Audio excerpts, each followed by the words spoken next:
Welcome to Parking Lot Radio. This is our very first podcast, hopefully one of many. My name's Kellie. I'm Brendan. And we're here just to share our stories, our advice, and just our daily fucked up lives with you. And we hope you enjoy them, and we hope you tune into our podcast weekly. Yeah, definitely. It'll be entertaining. And it's called Parking Lot Radio because we are, in fact, in a parking lot, and we'll continue to record these in parking lots. And parking rides. Who knows? With Brendan, you never know. We're just going to get right into this. We're not going to waste your time. We're not going to waste ours. We have some serious drama on our hands. Now, this is a story we've been talking about for a little while, and we're going to share it with you. So, take it away, Brendan. Let's hear it. Well, probably about 2 weeks ago now, 2 or 3 weeks ago, slept with another straight guy, of course. That's all I find. Not gays, straights. And he got caught a couple days later. And now his girlfriend is relentlessly blowing up my phone. Like, the gist is she's just threatening me and just insults and threats. That's all she's saying to me. Well, you did sleep with her boyfriend, and I doubt she thought her boyfriend would be sleeping with another guy. Yes, and I do understand that. I do, but it's really not on me. No, it's on him. It's not on you. It's on him. It's not your relationship. It is his relationship. She needs to take this up with him and, step back. Yeah, smack him in the face. Why she's coming after you, I have no idea. It's really not the other guy's fault. I can't understand it. Everyone I talk to about this situation says she shouldn't have issues with you, and I agree. I totally agree. My opinion in any kind of cheating relationship is that if you're going to be the cheater, if you're in a relationship and you're the cheater, then it's automatically not the third party's fault. Even if they know about the other person, because you're the person that's making the decision to cheat on your significant other. So, my opinion on cheaters in relationships, it's always your fault. The third party, sorry, you're free. You're kind of off the hook. Unless there's friendships involved, then that's another story. But we're not talking about that. That's not the case here. I don't even know her from a hole in the wall. So you've been getting a lot of phone calls from her. And texts. Oh yeah, a lot more texts. Only one voicemail. Can you give me an example of some of these voicemails? Oh, we could read them. We could have a whole. We could just read them. Oh. Do you have a voicemail that we can share with our listeners? I do. And I hope you guys are so excited for this. Oh, I don't. Oh, no, I don't. I must have deleted it. Oh, no. Well, next time, hopefully, we'll have one for you. But we can hear a text. We can read these texts. Let's see. She just sent them. Text from an angry girlfriend about an angry boyfriend who cheated with another guy. Get ready for drama. I just want to put it out there that she should be kind of relieved to know that I was probably the only one because he got caught so quick. True. So, it was probably his first time. He's really not experienced with gays generally because I slept with him and I know this. He was very uncomfortable. And if it was my boyfriend, I would be a little less intimidated because it's with a guy. It's something I obviously can't offer. I mean, they're strap-ons, but it's not the same thing. Right. I would be relieved it's not some super hot other girl that I have to compete with. It's a guy. Right? It's a load off my shoulders. It's really not my fault that he wanted the dick, and I gave him the flawless dick. And it's not my fault. Well, you know what? If you were going to give it, you have to give it. All the way. Give it all the way. That's what I say. Where's these texts? Let's hear one. All right. Well, on Wednesday, May 27th, at 10:18 p.m., she said, "Hello." I believe she was trying to just have me respond because I haven't acknowledged her once because I don't see the point to because it's not going to get through to her whatever I say. Of course not. Anyway, and then this past Saturday, whatever the date that was, she said, "Dude, why are you such a pussy? Aren't you supposed to have balls? I bet you I could easily rip your fucking dick off. 'Cause you're literally the biggest pussy." Because you're literally the biggest pussy. At least send a text back. Make it look like you have some balls and weren't fully a faggot. Introduction, I am fully a faggot. I'm 100% gay. And my introduction, faggots have balls, so what is she talking about? You're still a guy. You weren't neutered. Right? My best gay friend, my gay best friend would probably tear you apart and make you look like the biggest fag because he's pretty bad. I don't understand that last part at all. No, I guess maybe it sounds like she has a very beefy gay friend that would fight you. I don't know. You probably both end up fucking, not fighting. Yeah. The only benefit of this whole situation is that I know I didn't ruin gay men for her because she has a gay friend. So, yeah. I kind of felt bad for a while because gays make the best girlfriends. If anything, you did her a favor. You showed her that her boyfriend likes the dick. Right? She can't help him. What she needs to do is say, thank you, Brendan. I appreciate everything you did for me. You got this guy. You showed me his true colors, and now I can move on with my life. Right? Now she could go be free and find true love. Exactly. Not, secretly in the closet gay love. Right? I don't know. I don't know what these girls are thinking. It's true. She's just tripping. She sounds like I wish I didn't delete that voicemail. I don't know where it went. She sounds like a white trash girl that's trying to be a hood rat. That's what she sounded like. That's exactly what she sounds like. Oh, you heard it, right? Yeah, I did. I did get to hear it, and it was something else. It was like a white girl trying to be a hood rat. Oh, if only we could get her on the podcast. Oh, we should give her number out. We should. You want to? Who knows? When we begin having guests on the show, perhaps one day she'll see the error of her ways and want to be a guest on our show. Mm-hmm. Well, we are very interested on what you guys have to say about this whole little situation here. So, if you'd like, we do have an email address, even though we're a brand new podcast, parkinglotradio@gmail.com. But yeah, please send feedback. Brendan needs it. He would love your opinions. And we really just want to hear what you have to think about this situation. And we will share it on the next podcast. Yeah, we will. We'll read them. We'll read them out loud. If you want her phone number to take some beef up with her, fight a bitch for me. Perhaps we'll send it to you. You never know. We might just air it live. We'll just air it out live. We'll air out all that dirty laundry. But definitely email us because we definitely want your opinions. We want to hear what you guys are thinking. At parkinglotradio@gmail.com. Well, we just had to take a parking lot pee break. Yes, Brendan had to pee outside, and Brendan doesn't pee outside. See, we're very opposite in that way. I can pee outside anywhere, and unfortunately, because I'm like an 80-year-old woman, I have to pee every 5 seconds, so I don't have a choice but to pee outside. If I had a penis, I wish I did. I would pee on everything, everywhere. I don't see how like you have a problem with... Like a dog, exactly. Lift the leg, let it go. I don't know how you have a problem doing it. I'd be peeing everywhere. Oh, actually, I remember being a little kid, and I was visiting family in Virginia. They lived there at the time, an uncle and an aunt. And I had to pee really bad. I was like, I don't know, 10, 9, something like that. And my aunt pulled over, and there were just woods, and I was terrified to get out of the car and pee, and I would not get out of the car and pee, and the fear was, because we're in Virginia and there are bugs, that a bug would get in my dick. Oh, no. That was my fear. My God. I'm still so traumatized by the thought of a tick or a bug getting in my dick that I will, it's terrifying to pee outside. I mean, that does happen, but we are in a wide open parking lot, so I think you're safe as far as, I know, but the fear TT flies flying up your pee hole. I know, it just never left. I'm still stuck in that. Oh my God, a bug's getting up there. Oh shit. Can I share something gross with you? I've actually shit outside. I remember walking down, I guess I won't name the road, but You should. Yeah, Hawkins Avenue, if you live on Long Island, Hawkins Avenue, and this was when my license was not in good standing. I was walking down, and oh my God, it hit me. I had, it was that time. I had to shit. It was either gonna have to be shit outside or shit my pants. There was no other option. There was no bathroom. So I'm walking past an apartment complex, and they have these big, little brick, welcoming things. So I squatted behind it and took a giant dump. It was absolutely disgusting. But you know what? It was the most relieving thing ever. Wipe a leaf? Yes, I did. I went all nature on that. All nature. But I'm too pretty to poop, so I don't do that ever. You saying I'm not pretty? No, I'm saying I'm too pretty to poop. Don't get me a complex here. Listen, looks don't mean anything. When you have to poop and you gotta go, it's gotta come out.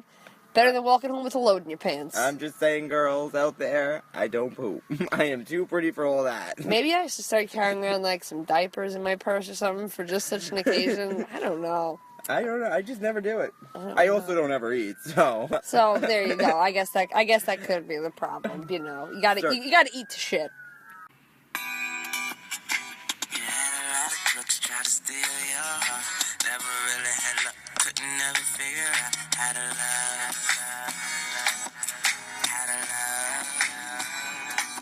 love. The next thing I need to talk about, because I need to bitch a little, is my freaking asshole of a boss. Now, Brendan, I don't know, have I told you a little bit about this guy before? That's right. You think he's gay, right? Oh, I am 100% positive he's gay. There's no question. And I'm just going to interject here. This show isn't all about gay. We're talking about everything. There just happens to be a lot of gay subject material going on right now. When you're with Brendan. Brendan. Well, when I'm with a gay. But, on my side, don't worry. I'll be standing up. I'll be representing the straights. But let me just tell you about this guy.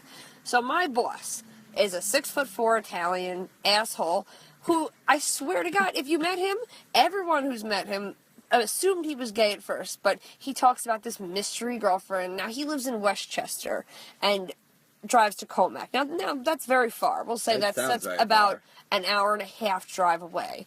I think he does a daily? Yes, oh, he's daily. out of his mind. I think there's a reason to cover his real secret of who he is. You know what I'm saying? I do. So, this guy, since I started the job, and now how long have you been there now? I've been there now probably almost a full month and a half, maybe. So I'm still very new. But since the first day, he's the kind of guy that you walk up to and he rolls his eyes before you even ask him a question. Oh, no. I swear to God. Now, a week ago, I came down with the flu. Now, I'm not talking about, I'm sneezing and I'm saying I have the flu. Doctor tested, flu approved. That kind of flu. The kind of flu where I'm a danger to the elderly and pregnant women. Now, considering I sell flooring for a living, my job consists of being around a lot of elderly and a lot of pregnant women, people moving into new houses, right? Yeah, I get it. Now, I don't want to kill my clientele. I want to make commission. So, and the doctor tells me I can't go to work. I call him and tell him, you would think he would say, oh, we'll get better. What do you say? He says, well, you need to be an adult and communicate better. You should have called me 2 days ago when you felt like you were a little bit sick. Well, listen, I didn't know I had the flu. I was thinking there were some sniffles. I'd get some antibiotics. I'd go back to work. No. So I get a whole lecture on how I'm not an adult. Of course. I'm just trying not to kill people, but I'm not an adult because I didn't communicate properly, because I didn't go to the doctor till 8 o'clock at night. I just thought I was going back to work the next day. I didn't think I was going to have to be out for 4 days. But since I've started this job, he's just been nothing but a nightmare. Well, I used to work at an adult store. Just going to put it out there. Interesting job. Loved it. It was a good time. You did it for many, many years. Many years. I loved the discounts she got me. She got me fucking amazing discounts. I'm just putting it out there. It was wonderful. But, he has decided to use that against me. He brings it up in front of the other workers. And not in a joking way where it's funny. Because an adult store is funny. Anything to do with sex toys, it makes me laugh. I can agree. So now what does he say about it? He uses it to put me down. Okay, I'm going to go word for word quote. How could you go from that job to this job? I sell flooring. I'm not a brain surgeon, okay? I didn't go from that job to this job. It's all sales. It's all the same thing. Was he the hiring manager for you? He was the hiring manager for me. So then you should ask him why he hired you. Yeah. I wouldn't actually ask him because he might be like, you're fired. But... I had a great interview, and I'm actually in second place in sales for my store. I'm kicking butt, and I'm doing really good. But still, this guy finds a reason to yell at me every single day. I'm constantly getting my job threatened, getting yelled at. Does he do this to everybody or just you? He does it to everybody, but I don't know what it is. There's just a little bit of a difference with me. It's more personal. That's a good word to put it. More personal. Now, I don't know if any of you out there have had jerk bosses, dickhead bosses that you could not stand. But this guy, I'm telling you, has taken me to another level, to the point where I've almost snapped and gotten a little physical. And that's not even in my DNA. I don't fight at all. I'm not a fighter. I would fuck a bitch up, though. Yeah, right? I mean, when you're starting to personally attack me, I don't know about that. I'm thinking this man just needs to know how to love. I think he needs to... I think he just needs to get laid. He needs the dick, apparently. I think he needs to come out of the closet and get it over with. He needs the dick. I think he'd be way happier. Now, Brendan, you have a very interesting story about bosses. Oh, yeah, well, oh gosh, this is, I'll try to give an abbreviated version of this story. My boss, he was, I abused my paid time off privileges I'm coming up on almost 3 years at my job. Yes, you've been there a long time. I've been there a long time, and the first 2 years I've been written up several times for abusing my time off policy. But anyway, the short version of the story is, in October, it was a very entertaining day. At the end of October, my job got raided by the FBI. It was like out of a movie, I swear. It was Now, crazy. tell our listeners what you do, just so you can show how crazy that really is. Well, all I do is I type. It's a pharmaceutical company, and I just... Legal pharmaceutical company. Yes, this is it's a legitimate business, and I just type. I just do data entry at the, there's my whole department, everyone I work with, we're all data entry people, and we just work with drugs, basically. It's like a drug company. Yeah.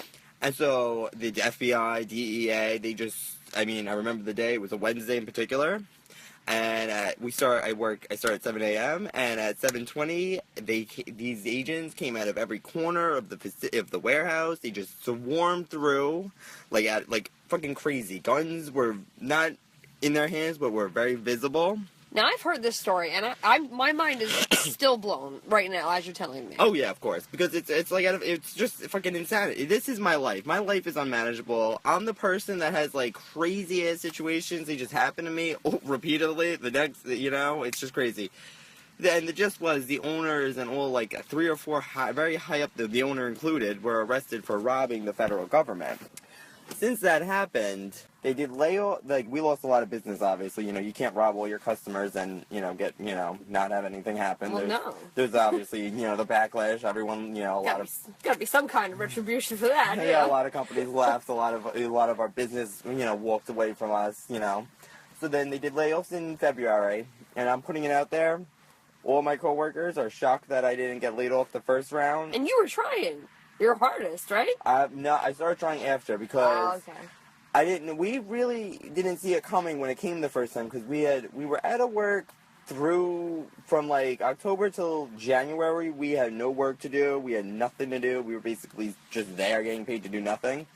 And it wasn't fun. I'm telling you, my job, when I don't do anything, it sucks. My job just sucks generally, but I had nothing to do, and it was like just nothing. It was just sitting there getting paid to do nothing. It was like that's what I felt like. It was like wasting my life. Yes, you were looking for other employment opportunities, I remember. I was. I've been on and off throughout my time there because it's just hell. I swear to God, I work in hell. But now you're just getting basically paid to do nothing.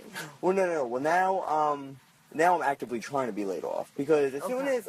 So the first round happened in February, and shortly after that, we lost, they did it, and they claimed that they can't keep all the employees because they lost 23% of their business, and, I would say within a month of the first round of layoffs, we probably lost, 50% of our business. A lot more business left.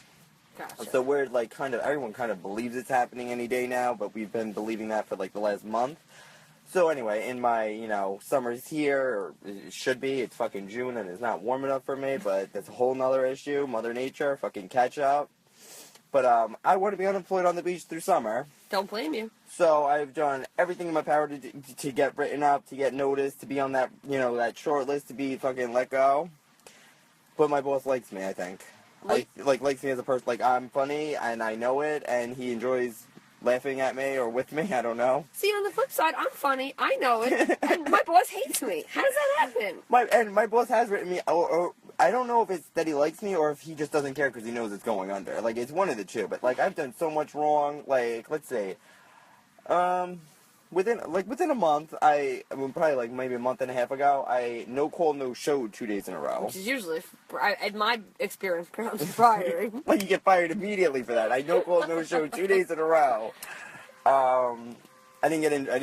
He said 2 words to me about it. He said, "Why didn't you call?" And I said, "I would have sworn I did. I was really sick. I was not really sick." Let's hope he never hears this podcast. And then, we have, my company actually has a very strict call-out policy where we're not allowed to do it. We have to actually request time off. We're not allowed to call out. Gotcha. Which is, absurd. You can't have emergencies. You can't do anything. Well, actually, maybe it would be best if he did hear this podcast so he could fire you. Well, no, if I get fired, I have to find a new job. Oh. If I get laid off, I don't. Then there's unemployment, okay. There's unemployment with being laid off. There's not if you get fired by your own doing. Now, you had a quick endeavor of a side job I think our listeners would love to hear about. Oh, the Russians? Yes. Oh, boy. Please, tell us about the Russians. Now, like I said, I end up in situations that are just unheard of. So, back in January, I was probably still looking for a job. It was before layoffs happened. I was, at this point looking. I was over my job, every other day. And I applied to a data entry position off of Indeed.com. You know, the mobile app. I just sort of sent my resume. Then they emailed me back saying that position was taken, but they need an at-home travel assistant. I would work from home. I would make great money to do nothing. It sounded like too good to be true. Sounds like your dream job. It's like the real American dream. Do nothing and get overpaid. Like, who fucking doesn't want that? And work from home? What the fuck? Your own hours? It's like being on welfare, except you're not mooching off the system. And you're getting paid much better. Yeah. So, of course, I was like, yes, sign me up. Mm-hmm. Anyway, a couple emails later, one phone call, which was, I guess, like an over-the-phone type of interview. They were very Russian. You could hear it in their accent. Well, then you know those Russians. It was a Russian company. They did claim that on their websites and everything. So anyway, the gist of what happened was I typed up a couple like travel packages, but just typed about hotels in different areas and emailed them, and they would say great job. Okay. And then they sent me some checks to deal with some money, and the checks I couldn't deal with them because the banks weren't local. And I mean, as this story went on, like, it was getting more and more suspicious, and I kind of knew I was dealing with some illegal things going on. When you say not local, how far not local are we talking? Are we talking out of the country? No, they were like down south banks. Okay. You know how we have some banks that are just in New York? Yes. Some banks were just from Florida, and that's where the checks came from, allegedly. Okay. So I couldn't do it, so... And, of course, like I was saying, like, it was getting more and more suspicious, and, I mean... Everything my gut told me it was bad, but, I'm the type of person that I don't walk away from situations just because of fear or anything, because I know it'll be a good laugh at the other end. Yeah, why would you walk away when there's suspicious of illegal activity going on? Right, why would you do that? That would be boring. Right, my life would be so boring if I walked away every time I thought I was going to be arrested. Yeah, who wants a manageable life? Not us. Oh. So anyway, then I remember the day. It was one Friday in February, and about a month later, after all these checks didn't work, I was still talking to them regularly. We were still communicating, and I was still working for them. And it was a payday for me for my day job, the job I hate. And so I'm one of those sleepers where my alarm goes off for at least like an hour and a half, 2 hours. Oh yeah. I don't wake up. I hit snooze like every other second. And I remember, so I hit it, and I saw I had my paycheck because, my card, I had the text message alert, so every time money was taken out or put onto my card, I would know. Oh, okay, yep. So I would just see my balance went up by, like, my paycheck was there. I was like, oh, good, I have some money. And the next time I rolled over to hit the snooze button, about, like, over $8,000 was deposited into my bank. And I swear to God, I've never been so awake in my life. Oh, yeah, that would definitely I was like, oh, fuck my life, what is this? And now you weren't expecting this. No, it happened out of nowhere. Okay. And, I emailed them saying I'm going to work, I'll deal with it after, it was a Friday because I get paid on Fridays. Okay. And I'll deal with it after work, and, anyway, this in turn ended up being a nightmare of a fucking, like, a week. They wanted me to Western Union most of the money to them. I was able to keep my, my commission, which was about 5% or something like that. Okay. So they wanted me to, like, Western Union $8,000 back to them. Okay. I mean, out of the country, like Georgia, the country, not the state. Yeah. So, Western Union and MoneyGram would not send the money because it was suspicious in their eyes. And now, I've never used either of those services, so I'm certain it has to be on their end. And, okay.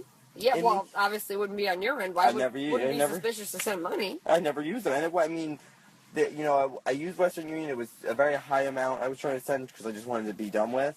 So I could understand it. But then, like, when I sent $2,000 through MoneyGram and they red flagged it, it just didn't make sense because that's really not a lot of money from what they deal with. Yeah. Yeah. Like, overall in the world, like, yeah, it's a lot of money for us, us nobodies, us broke bitches. Exactly. Fucking 2,000 is like, what? Well, just try to shorten the story up a little bit, but I still have $8,000. I basically robbed them, and I ended up filling out reports with the FBI. Jesus. The FBI? You have them on speed dial again? Yeah. Well, I didn't actually talk to them personally. An acquaintance of mine was able to find some information out for me. Okay. And, she spoke to them, and they were the only people of everyone that heard the situation, which was just about everyone. I went to the police, I went to the bank, I went to every single person you could imagine to try to get answers, and no one could understand how this happens. Yeah. Except the FBI. They were like, as much as it's stolen, is as much as somebody else gets it. It's the gist of what they told, the acquaintance of mine. So they basically told you, well, it's stolen, but it's yours now. No, they didn't say that to me. Okay. But there's a whole website for this sort of thing. If you ever end up in a money laundering operation and you want to get out of it, you go to I think it's ic3.gov. It's an internet crime complaint report. Very serious website. The Yeah. .govs. Yeah, it's an FBI website. Yeah. Oh, And I just I filled out this form and I explained the situation to them through this form, and then I submitted it, and they have one of those automated response things come to my email, okay. and it basically said, do not contact us, and we will only contact you if we need to. Keep anything you received as evidence. So you're still holding the $8,000.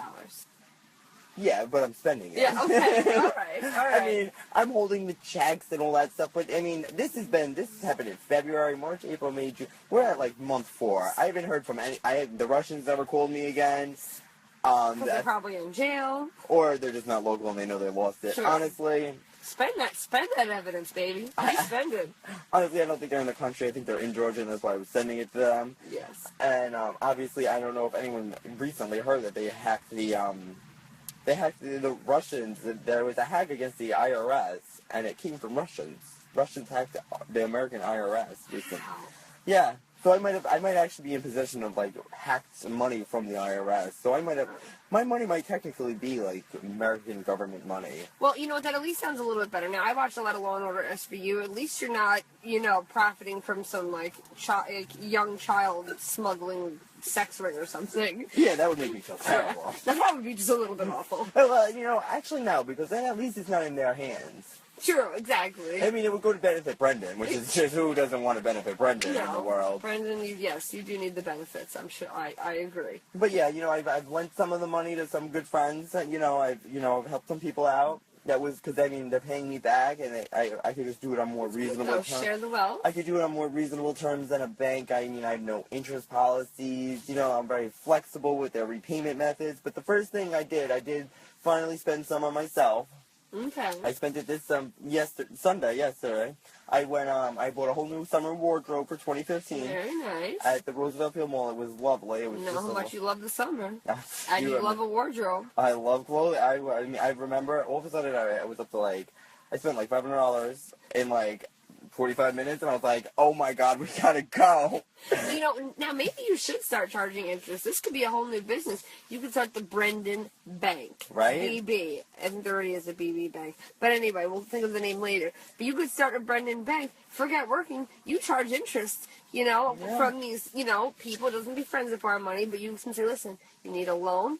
Yeah, like a loan shark. We'll get some light breakers. We'll get some light breakers involved. Yeah. And this could be a whole new business venture for you. It could be. This is very real. The possibilities are endless right now. They are, and you never know where it could go from here. Yep.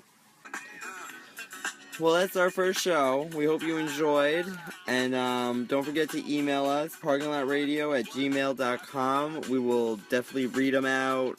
Maybe our next show if you email us, and we'll definitely address them, and we will we'll stay in contact. We will stay in contact with you. We want to hear from you. We want to share what you have to say on our podcast because we want fans. We want a lot of fans. We want feedback. We need advice. Brendan's life is obviously unmanageable. You heard about maybe a quarter of what goes on in my world, and if that doesn't blow you away, I don't know what will. I just don't know. Oh, and stay tuned because you will hear more. And, there's a lot more. And like I said, we're narcissistic. We want fans. So please listen in, tell your friends, and I promise we'll get better at this podcasting thing. we'll get better. We'll be out on social networking at some point, eventually, soon. So keep getting jiggy with it, and tune in next time for Parking Lot Radio. Have a good night.